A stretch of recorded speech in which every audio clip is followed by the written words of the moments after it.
My body was failing, starved, shivering, and too weak to cry out.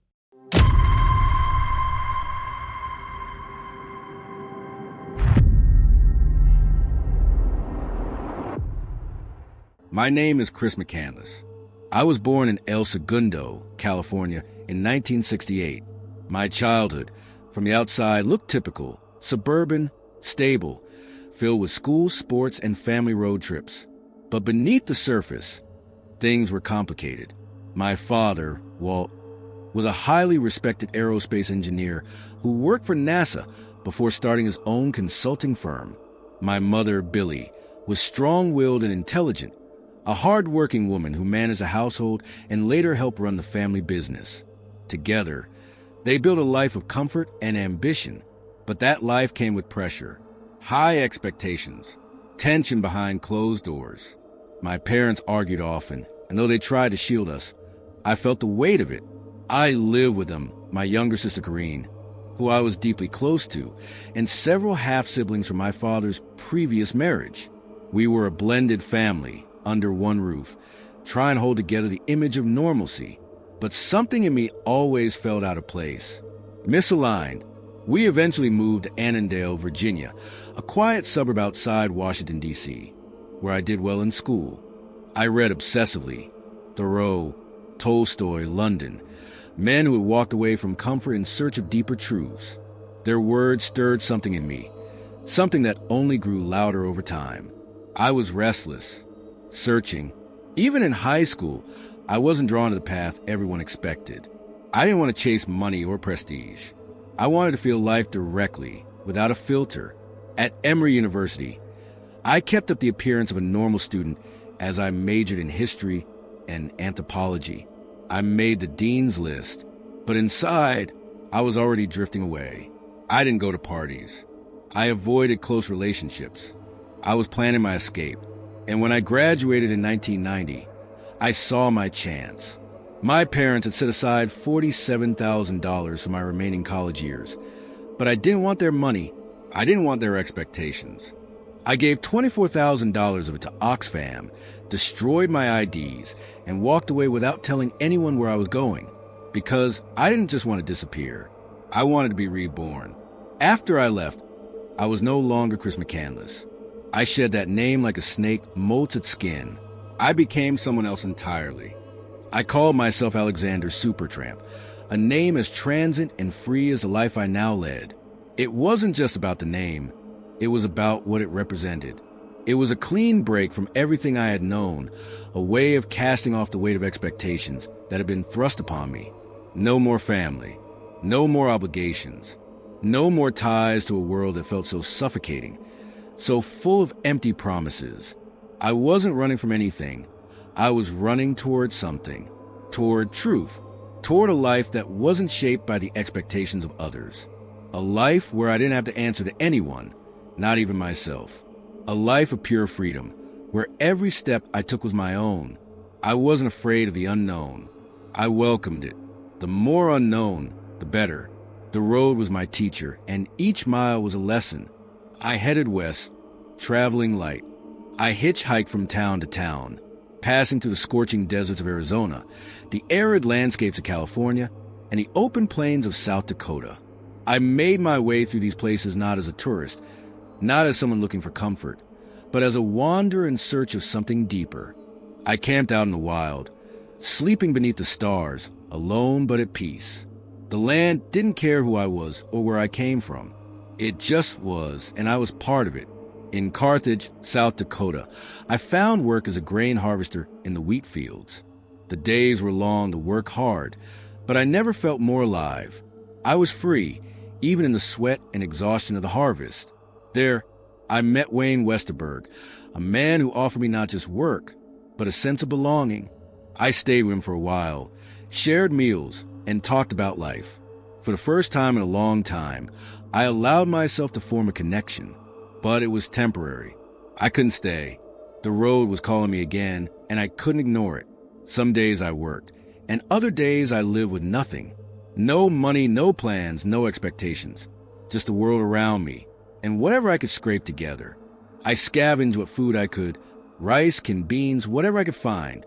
Hunger was a small price to pay for the freedom I was gaining. I didn't need much. I only needed enough to keep moving, enough to keep searching for the next thing. Once, I endured a flash flood in the desert. The storm came without warning, the waters rising fast, swallowing the dry earth. My car, a symbol of the old life I was trying to escape, was swept away by the flood. It wasn't destroyed, but I couldn't keep it. It was part of the past, and the past was something I was leaving behind. I took the license plates off and walked away, leaving it where it sat. The police found it later. It didn't matter. It wasn't mine anymore. I carried with me only the essentials: my pack, a few books, a journal, and a belief that life was simpler when it wasn't bound by the rules and expectations of society. I once bought a second-hand aluminum canoe and paddled it down the Colorado River, all the way to the Gulf of California. I had no map, no compass, just my instincts to guide me. It was reckless, maybe, but it was the kind of reckless that made me feel like I was truly alive. I was living in the moment, untethered, wild. The truth was, I didn't prepare much for the future. I didn't want to. Life was more real when it was unplanned, when it wasn't confined by schedules or expectations. And even though I often went without, I was never truly alone. The people I met along the way, the old man in the desert, the family in the woods, gave me food, shelter, stories. I offered them my time in return, shared a laugh, a moment of kindness. It wasn't much, but it was enough. Still, I never stayed long. The people were kind, but they were temporary. The road was permanent. I had places to go, things to see. I had questions to answer. The wilderness was calling me, and I couldn't ignore it. The call was louder now, more insistent. And no matter how far I wandered, no matter how much I experienced, I knew the final destination was somewhere I hadn't reached yet. Eventually, I had no choice but to follow the call. The road led me north, to Alaska. I crossed into Alaska in April of 1992. Spring was just beginning to melt the heavy blanket of snow, but the air still held its harsh bite, sharp enough to remind me that I was a stranger in this vast, wild place. The days were long, with sunlight creeping into the late hours, but the nights were still cold, with frost covering the ground in the early mornings. It was a landscape on the brink of change, much like me, caught between two worlds, two realities, the one I had left behind and the one I had chosen to step into. I hitched a ride from a man named Jim Gallion, a union electrician who picked me up outside Fairbanks. He was a burly guy, with rough hands from years of hard work, and eyes that seemed to see straight through me. He saw the worn boots, the light pack, the bright conviction in my eyes, and he knew immediately that I wasn't prepared for what lay ahead. His words were heavy with concern when he spoke. He tried to talk me out of it, offered to buy me better gear, a warmer coat, even a meal. His kindness was clear, and yet I couldn't help but feel like his offer was a reminder of everything I was trying to leave behind. But I refused. There was no hesitation in my voice as I told him I didn't need anything more. I had my .22 caliber rifle, a bag of rice, a few well-worn paperbacks, a map that I barely used, and a belief, fierce and blinding, that this was all I needed, that if I could survive this, if I could truly survive in the wild, then I would be free. I didn't want the distractions of comfort, of possessions. I wanted the raw experience of living, unencumbered by the things that held me back. Jim dropped me off at the edge of the Stampede Trail, just north of Denali National Park. The trail was muddy, half frozen, more like a memory of a road than a real one. The ground beneath my feet was soft, a mix of ice and thawing earth, and the air carried the scent of pine and damp soil. I hoisted my pack, waved goodbye, and watched his truck drive away, leaving me alone at the threshold of the wilderness. The vast, open land stretched out before me, a blank canvas waiting to be filled. I took my first step into the wild, the sound of my boots crunching on the trail, the only noise in the stillness. And there it was, endless sky, pine forest thick with silence, mountains like ancient monuments rising from the earth, jagged and untamed, rivers that were cold, fast, and powerful, their waters cutting to the land like veins, filled with life but indifferent to the lives of those who passed through. It was beautiful, raw, and completely indifferent to whether I lived or died. The wild didn't care about my past, my future, or the reasons I had come here. It simply existed in its own world, and I was a fleeting part of it. I loved it instantly. About 20 miles in, I came across something unexpected, an old, rusting Fairbanks City Transit bus. It had been left behind years ago by a construction crew, its broken windows and sun-bleached walls telling the story of abandonment. The seat cushions had been torn apart, and the mattress inside was stained and old, but to me, it was a sign. Most people would have seen it as junk, but to me, it was something more, a shelter, a home, however temporary, a place where I could rest, think, and plan the next step of my journey. I carved out a small space for myself, hung my sleeping bag, and stacked my books beside me. I was no longer Chris McCandless. I was someone else, someone untethered, someone seeking. The journey was just beginning, and it did. Each day, I foraged for wild plants, picking what I could find to sustain myself, and hunted small game, porcupines, squirrels, and birds such as ptarmigans and Canada geese. The work was harder than I had imagined, and the land offered little mercy. Every action felt calculated as I learned to move quietly and with purpose. I tracked the sun, navigating by its light as I ventured deeper into the forest. I bathed in the icy streams that cut through the land, their waters numbing but cleansing, both physically and spiritually.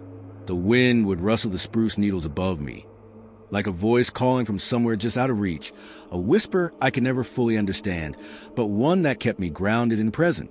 I read Thoreau, underlined passages from Tolstoy, scribbled thoughts in the margins of my books. I wrote about happiness, solitude, and truth.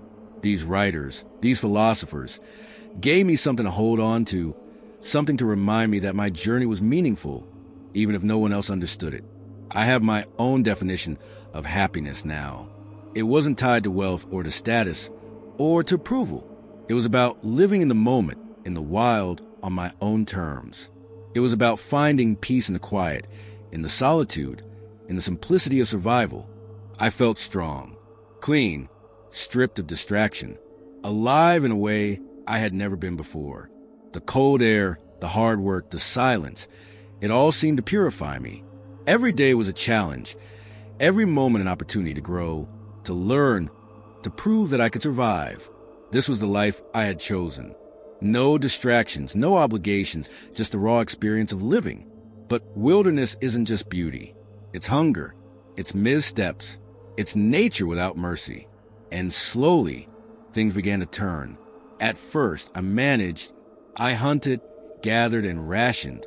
Each day was a battle, but I kept my mind sharp. I marked the passage of time in the pages of my journal.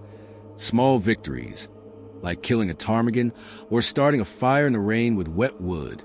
Those moments felt like triumphs, proof that I could do it, that I was living the life I'd always dreamed of. The weight I lost seemed inconsequential, almost necessary, as I felt leaner, sharper, and more attuned to the rhythms of nature. Solitude was my companion, and for a time, it was everything I had hoped for. But summer came quickly, and with it, a series of changes I had not anticipated. The Teclanica River, which I had crossed with ease in April, became an obstacle. What had been a manageable stream was now a roaring, swollen river, fed by the melt of the snow-packed mountains. I had planned to leave, to retrace my steps out the way I had come in, but when I stood at the edge of that river, I saw only a wall of water, thick and unforgiving. The current was vicious, unpredictable, and I knew immediately that crossing would be impossible. For hours, I stood on the bank, testing the water, measuring, calculating the risks in my head, trying to devise a plan. But in the end, I had no choice but to turn back. I was trapped. Even so, I didn't panic. At least, not immediately. I told myself I could wait it out. The river would calm eventually. I could survive long enough for that. I focused on keeping my mind occupied, as I had done from the very start. But as the days passed, the food became scarcer, and the weight I had lost didn't return. My strength began to fade. My body grew weaker, and I moved slower. I shot a moose, a magnificent animal, one that should have sustained me for weeks. But I didn't know how to preserve a meat. Without refrigeration, it spoiled faster than I could eat it. I remember writing in my journal, "Great tragedy." It felt like a warning I couldn't understand at the time, a sign that I had miscalculated somewhere along the way. I began foraging more desperately, driven by the constant, gnawing hunger. At first, I trusted my knowledge of the land and the plants I'd been eating, but as the days went by, the hunger became overwhelming. It wasn't mistaking what I ate, it was the lack of food. My body couldn't absorb the little I found. Strength faded, muscles weakened, and every day it became harder to move. The hunger wasn't just physical, it felt like my body was shutting down. I was starving, I was dying, and I knew it. In those final days, the pages of my journal grew sparse. My handwriting became shaky, almost unreadable. I wrote less about the beauty of nature and more about what had become clear to me in my isolation, about the yearning for connection that had always been buried deep within me. I started thinking of my family, the people I had so desperately tried to escape, my sister, my parents, faces I hadn't seen in months, years even, but in the wilderness. Surrounded by nothing but my own thoughts, their faces began to reappear in my dreams. I heard their voices in the wind. I felt their absence like a weight I couldn't escape. And in the end, I understood something I hadn't before. Happiness isn't just found in solitude. It's only real when shared. I wrote those words in the margin of a book I'd been reading. It wasn't meant as a lesson for anyone else, but as a truth I had learned too late. Alone, in that bus, surrounded by wilderness and silence, I realized that what I had been searching for wasn't just freedom. It was meaning. And meaning, I think, lives in the space between people. In love, in family, in connection. Those things are what truly give life purpose. My final photograph was of myself, standing outside the bus, holding a note that read, "I have had a happy life and thank the Lord. Goodbye, may God bless all." Then everything went still. The world faded into quiet, and slowly, I disappeared into that silence. If there's one thing I hope my story leaves behind, it's not the tragedy of my death, but the meaning I found in solitude. I went into the wild thinking I would discover purity, truth, something untouched by the noise of the world. And in many ways I did, but what I didn't expect was that the wild would strip me bare not just of comfort, but of illusion, that it would reveal in the quietest and most painful way that life isn't meant to be lived in isolation. We chase freedom, thinking it's about escaping people, systems, expectations. But the deeper truth is this: freedom without love, without human connection, is hollow. A life shared, even if imperfect, is richer than one walked entirely alone. So if you're watching this now, wondering whether to run from your world or break free from the life that feels too safe, I won't tell you not to go. There is beauty in the journey. There is growth in solitude. But don't forget the ones who care. Don't forget to turn back sometimes. To call, to write, to be part of the lives that shaped you. Because in the end, what we all want isn't just to be free. We want to be seen, to be remembered, to be loved. That's the truth I found out there in the quiet, with the wind through the trees, and no one left to hear me speak it.